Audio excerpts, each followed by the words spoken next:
Welcome to Glass City Social Club, where we don't know what we're doing, but we're gonna do it anyway.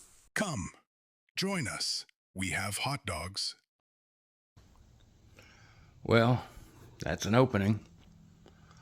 I have a shower curtain paint booth because I'm using those Rust-Oleum turbo cans, or at least one for the black, and those things are just ridiculous. But I've got the frame in black. This is the base coat. And I think I managed 3 coats before I said that's enough. And those things spray great, but they go through a lot of paint. The downside to black is it tends to show flaws. The good news is that I don't plan on keeping this thing black. Sticking to the floor. So that's where I'm at. I'll be back when I have the top coat on. Alright, well, it turns out the top coat shows the flaws more than the black does. But I'm not redoing it. It's got different colors, the copper and the purple. A little champagne-ish look to it. Right there's, I messed up welding everything to the tube, and I thought I filled that out with the body filler, but I apparently did not. Let me come over here. I'm still sticking to the floor. But it's darker, and in the light, the color changes.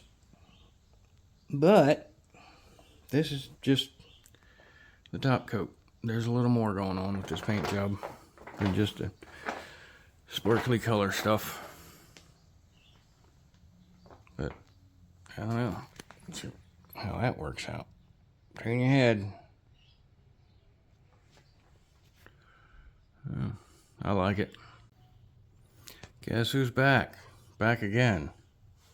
Wait, that's not me. That's somebody from Michigan. Anyway, you cannot tell right now. I hope it's noticeable when it's dry. But I just put about 6 coats of black candy on top of this colorshift paint. And it's not showing up at all. Focus. Focus. Alright, maybe it's not going to focus. But you can still see the color shifting. And definitely as you move, you can see it looks black. And you can see a flaw right there.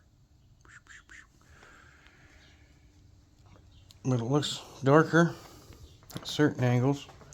And it wasn't that dark to begin with. It was more that purple shade you just saw there in the sunlight. Of course, that's in the shade over there. A little bit of the copper. Looks like it's going down the backbone there. It's nice. So I don't know jack about candy colors. I just know I'm supposed to put it in inner coat and spray it. So that's what I did. Hopefully it turns out. Find out here in a little bit, won't we? I didn't weld anything over that. I thought about it. I decided not to. There's a reason for that too. Anyway, we'll be back in a little bit. And there's the sunshine. It's still sparkly purple looking. It's darker than it was, which is nice.